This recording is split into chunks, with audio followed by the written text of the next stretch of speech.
अच्छा जी, रिजल्ट जरा देखिए। लंबी चौड़ी बातें करने वाले आरजेडी के लोग कहते थे हम ट्रेन दे देंगे, बस दे देंगे, दिया कुछ नहीं। अरे जो भी मजदूर आए हैं, ट्रेन की व्यवस्था हो, बस की व्यवस्था हो, किसने किया? सरकार नहीं किया। और दूसरी बात कि सबके खाते में पैसे दिए गए, सबको अनाज दिया गया, यहां पर अभी सबके रोजगार की व्यवस्था धीरे धीरे की जा रही है। तो कौन कर रहा है? ये सरकार की तरफ से ही तो किया जा रहा है। नहीं तो हम कर तो रहे हैं। ये लोग बेबुनियादी आरोप लगाते हैं कि भाई ये नहीं हो पाया, वो नहीं हो पाया, जनता को दिग्भ्रमित करने की कोशिश करते हैं।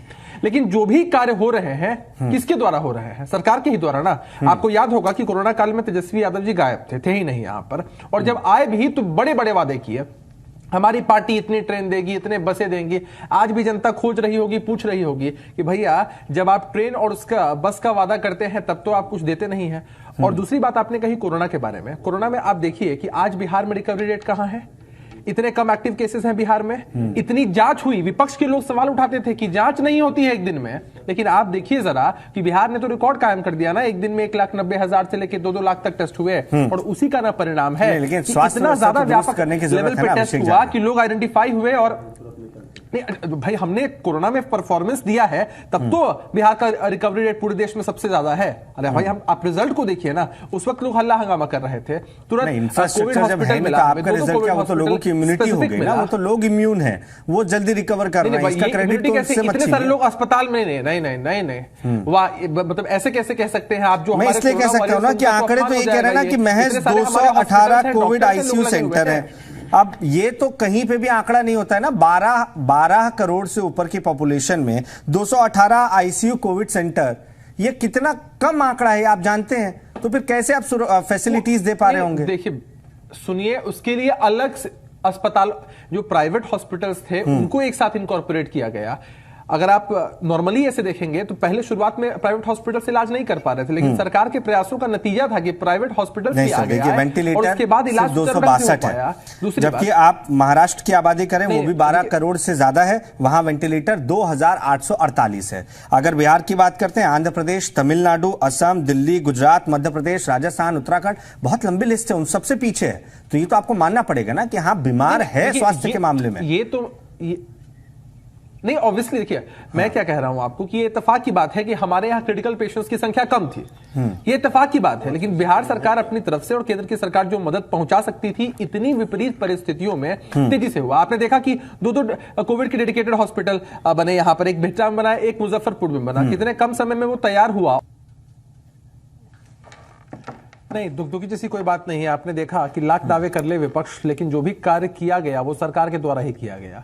चाहे उनको लाने की व्यवस्था हो, उनके खाने पीने की व्यवस्था हो, उनको बीते चुनाव से इस चुनाव में देखें तो पिछले चुनाव में नीतीश कुमार लीड कर रहे थे, अभी थोड़ा सा आप पीछे नजर आते हैं। ऐसा लगता है कि नरेंद्र मोदी के चेहरे को आगे किए हैं, क्योंकि वो भरोसा ज्यादा जीत पाया है मजदूरों का, ऐसा माना जाता है। नहीं देखिए, ऐसा है कि आप अगर नजरिया बदलेंगे तो नजारा बदल जाएगा। लोग कह रहे हैं कि नरेंद्र मोदी जी के चेहरे को, अरे नरेंद्र मोदी जी एनडीए के सबसे बड़े नेता हैं, भारत के यशस्वी प्रधानमंत्री हैं, लेकिन एक बात बताइए कि एनडीए का चेहरा बिहार में कौन है? नीतीश कुमार जी हैं। उनके चेहरे पे चुनाव लड़ा जा रहा है। तो अब कंपैरिजन करना, किनको आगे किनको पीछे किया जाना है, ये सिर्फ नजरिए की बात है, इसमें कोई तथ्य नहीं है, सच्चाई नहीं है। और रहा सवाल जो हमारे बात, जो भी लोग हैं हमारे जो बाहर से आए थे, उनके लिए जो भी व्यवस्था करनी थी सरकार ने ही व्यवस्था की। चाहे डायरेक्ट उनके खाते में पैसे देने की बात हो, नवंबर तक राशन देने की बात हो, सारी व्यवस्था सरकार की तरफ से की गई है।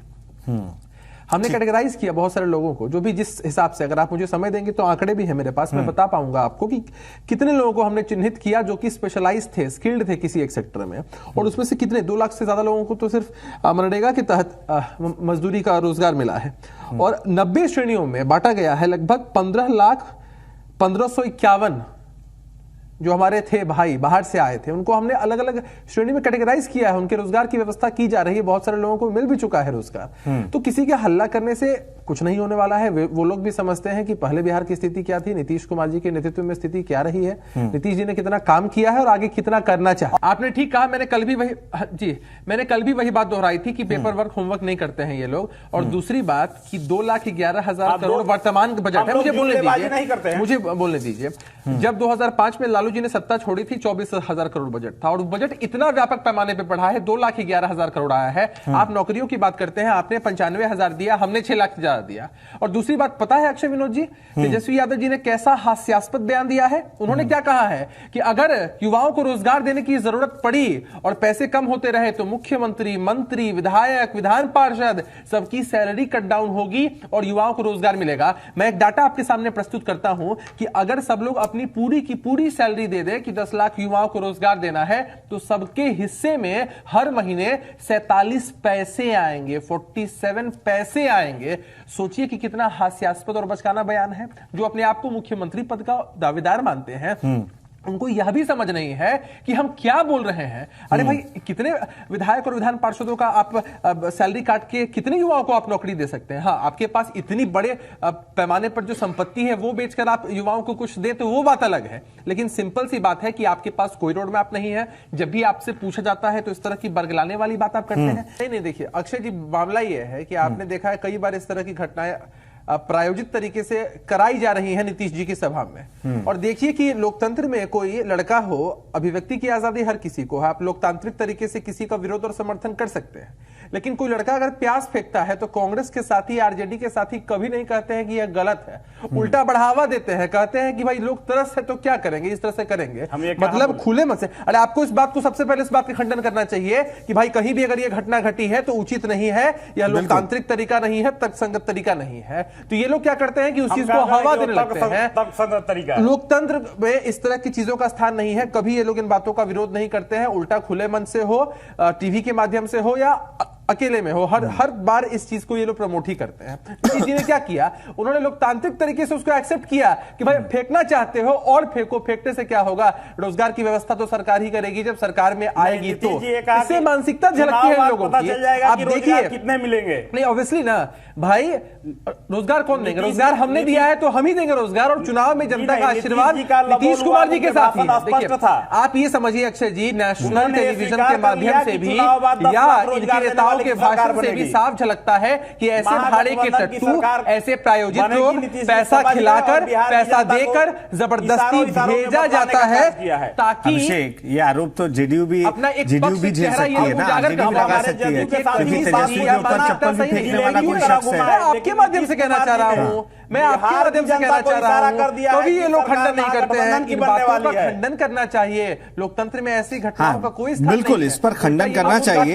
संजीव कुमार जी, जब मैं कहता हूं तब करेंगे। अरे संजीव कुमार जी, आते के साथ खंडन करिए। संजीव कुमार जी, अब इसको गुस्से का रूप देंगे तो फिर गुस्सा तो उस पर ज्यादा दिख रहा था तेजस्वी यादव की रैली में, लेकिन ये नहीं गलत हुआ है। और बिहार की जनता को इशारा कर दिया कि महागठबंधन की सरकार बनने वाली है। मैं वही तो कहना चाहता हूं कि ये लोग खंडन नहीं करेंगे, उल्टा कहेंगे कि भाई नीतीश कुमार जी ने मान लिया है। यह बात इनके लिए प्रायोजित करने के लिए बड़ा आसान सी बात है। भारतीय जनता पार्टी हमको निपटा रही है। लोजपा की बात ही मत करिए, लोजपा की बात मत करिए। अरे तेजस्वी यादव के हनुमान चिराग पासवान यही बिहार की जनता। तो नरेंद्र मोदी जी को कहिए ना कलयुगी हनुमान से बाहर करें, कलयुगी हनुमान। अरे क्यों समर्थन, आप अगर चाहते हुए हमको समर्थन दीजिएगा तो क्या दिक्कत है, वापस करने। आलोक सर एक बार फिर से हमारे साथ जुड़ गए हैं, कुछ समय नीचे से आए थे। आलोक सर, आपकी बात कंप्लीट नहीं हो पाई थी। आलोक सर, कि मैं जानकारी के लिए आपको एक बात बताऊं कि जब 2005 में नीतीश कुमार जी ने सत्ता संभाली थी, 5.5 लाख से ज्यादा रिक्त पद थे। और दूसरी बात कि उसके बाद हमने 6 लाख से ज्यादा नौकरियां जब दी, तो जो पद रिक्त होते हैं उनमें जो नियुक्ति होती है, परीक्षा होती है राज्य के बजट के अनुसार। राज्य के बजट को नीतीश कुमार जी ने एक्सपैंड करते करते लगभग 10 गुना कर दिया, और उसी के हिसाब से, जिस हिसाब से बजट एक्सपैंड होता है उसके हिसाब से पदों पर भर्ती होती है। और यह एक ग्रेजुअल प्रक्रिया है जो समय के साथ होती रहती है। सरकार इसके लिए लगातार प्रयासरत है। लेकिन हम ये कह दें कि मैं आऊंगा, जादू की छड़ी घुमाऊंगा, कलम चलाऊंगा और 10 लाख नौकरी दे दूंगा, यह बात कहीं से भी सही है। जो भी नौजवान, जो भी पढ़े लिखे लोग थोड़ा भी एनालाइज करेंगे वो इस बात को जरूर समझते होंगे कि भाई फेंकने की भी एक लिमिट होती है, कि आप बोलते बोलते इतना लंबा कह देंगे कि सामने वाला एकदम पकड़ ले कि यह इंसान सचमुच झूठा है, दावा झूठा है।